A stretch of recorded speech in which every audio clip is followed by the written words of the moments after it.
Everybody, Scoutcrafter here. Well, you can see what kind of day it is today.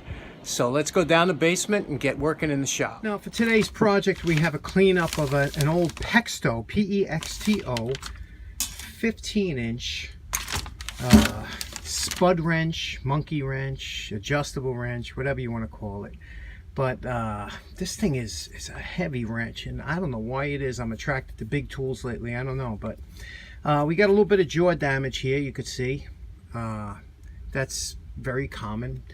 We're going to fix that. It's very tight. Now these things don't come apart. How they're made is they're pressed. This top piece is pressed on once the wrench is put together. So you deal with what you deal with. So what we're going to do is we're going to start cleaning it up, and just to show you how big and heavy this is, so I'm going to take it to the scale. We're going to hang this on the scale here, and we have 5 pounds, 5.08 pounds. It's a heavy wrench. I don't want to get my wire brush filled with grease and grime, so the first thing I'm going to do is wash this wrench down, get as much grease and grime as I can off, and then we'll go right over to the wire brush. Now we just finished the degreasing action, and now we could touch it without getting all black and greased up. So what we're going to do before we take it to the wire brush, we're going to take a nice mill file, and we're going to address all this this wavering around the jaw line. So we'll get rid of that, we'll straighten it out, and then we'll take it to a wire brush.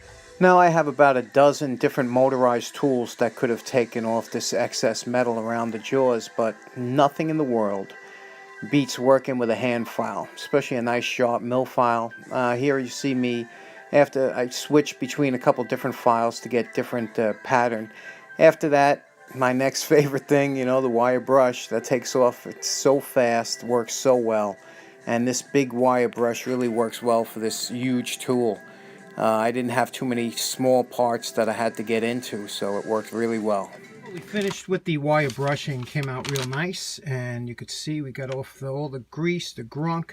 You have to go in with the angle of the knurling anytime you're using a wire brush in order to get it out, but you could see here, you can see the original mill marks that, or grind marks, whatever they were when they were done. You could see what we did with the jaws here.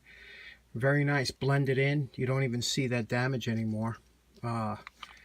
We filed it down and then again went over it with the heavy wire brush to blend it in. So it looks really good. Now, what do I do to make this a little bit, to kind of make it my own? You know, when you look at a wrench like this, or you want to add some paint, or even when they did the manufacturers, you know, a lot of times I think they painted this handle and stuff. But see, if you paint this handle, every time you lay the wrench down, it's going to chip the paint. It's going to look like crap or whatever. So if you're going to paint somewhere, you have to do it in a place that the normal wear and tear won't chip the paint off and make it look crappy. We got it working nice and you know, flowing nice and easy now, and we didn't even lubricate it yet. So, but I'm thinking over here, this never touches, and you know, and you can see it's a real rough casting, right? So that would probably be a good place for some kind of a accent paint or something, you know. I know some of you guys saying just leave it, but you know, I don't want to disappoint some of my viewers. You got to do something a little bit to make it stand out when you put it on the wall. Okay, let's see what we're going to do. Pretty interesting. I wanted the enamel to bake onto the wrench. So this is my old furnace, and this has some heat coming up through here. I took a little tin can because I couldn't cover this with a box. It was too big. But these are the vents that the hot air comes up, and by putting this over the wrench like this, it created a heated environment in there, about 140 degrees in about 10 hours, and you could see that's baked on now. That's going to be twice as strong as if you just sprayed it on cold metal. Now my favorite part, as always, you remember what the wrench looked like before. Alrighty, we are done with this Pexto Bar Adjustable Wrench. And you could see this is, okay, this is the color combination that I chose.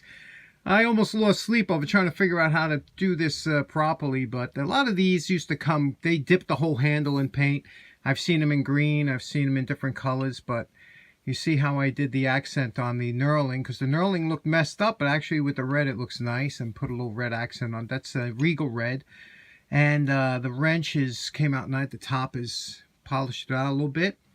The back doesn't look like it was used much as a hammer, does it? It's a really nice wrench, and it operates as it should. if your wrenches don't operate like this, you know, there's too much grease and gunk. I don't like grease on wrenches anyway. I'm not much of a grease lubricant anyway. I like oils. But this is it. It's all finished. Came out really nice. Pexto Bar Monkey Wrench. Back in service. 15-inch. 5 pounds behemoth. And thanks very much for tuning in. Take care. Have a nice day. Bye-bye.